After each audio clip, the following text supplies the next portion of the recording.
Gaano nga ba katotoo na itong Converge Fiber Access daw ngayon ay nakikipag-usap dito sa Northport Batanguer para makuha ang serbisyo nitong si Joshua Monson?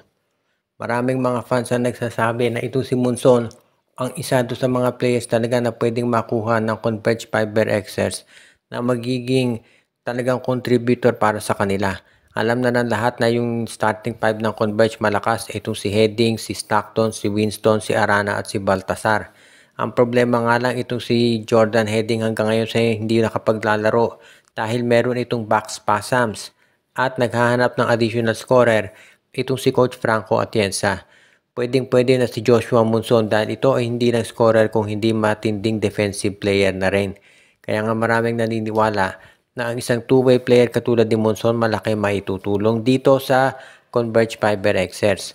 Ang problema nga lang itong Northport nasa poder ng SMC. So sigurado na magiging mataas ang asking price niyan para makuha ang nasabing player.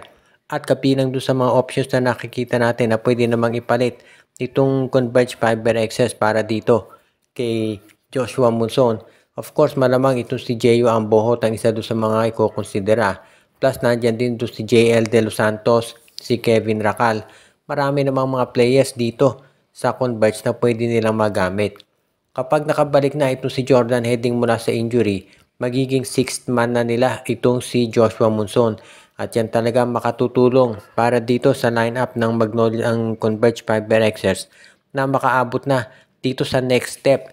Ibig sabihin kung ngayon hanggang playoffs lang sila, pag nakuha nila si Monson baka umabot na sila sa semis at talaga sa finals na dito sa Philippine Cup. Kaya yan daw ngayon ang tinatarget nitong Northport Batanguer at alam natin na itong Converge gagastos talaga yan. At napag-uusapan yung mga teams na willing gumastos, itong San Miguel Beer daw ay ready na nagawin yan. At mukhang ito si Mawala Tautua ay kanila nang ready i-trade dito sa Rain or Shine Elasto Painters kapalit nitong si Kaylan Tiongson. Ang San Miguel daw ngayon alam natin na naghahanap ng mga bata at malalaking players na pwedeng mag-fortify to sa kanilang front court para tumulong kay Junmar Fajardo.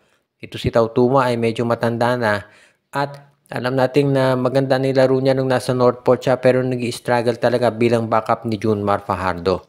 Kaya nga ngayon mukhang ang mangyayari daw itong si Tautua ay trade na dito sa Rain or Shine. At ito naman ay mabibigyan ng playing time sigurado ni Coach Yeng Giao dahil naghahanap ng big man itong si Coach Yeng. Maraming injury yung mga big men niya ngayon at magiging useful talaga ito si Tautua. Dahil yan na hindi lang center kung hindi meron pa yung outside scoring. Kaya bagay na bagay yan para dito sa koponan ni Coach Yeng. Sa panig naman ng San Miguel kung makuha nila si Kaylan Tiongson. Yan na isang import defender, magaling sa post-up at alam din natin na mahusay talaga to na mag-score. Kaya bagay na bagay yan para dito sa SMB. Walang matatalo sa trade na to. Kahit na sabihin natin na matanda na si Tautua, hindi na rin naman bata itong si Tiongson. Kaya sa tingin ko magiging bagay talaga ito para sa kanilang rotation. Kaya nga ngayon itong usapan ng San Miguel at Rain or Shine ay ongoing at huwag na tayong magulat kung sakasakali nga na magawan nila ng paraan at magkakaroon ng mga major trades dito. Kung sakasakali nga na matrade na ang mga nabanggit na players, good news yan para dito sa kanilang roster at alam naman natin na magiging maganda yan para dito sa kanilang gagawing usapan. Kaya abangan na lang natin yung magiging major announcement dito ng San Miguel, pati na rin ditong Rain or Shine.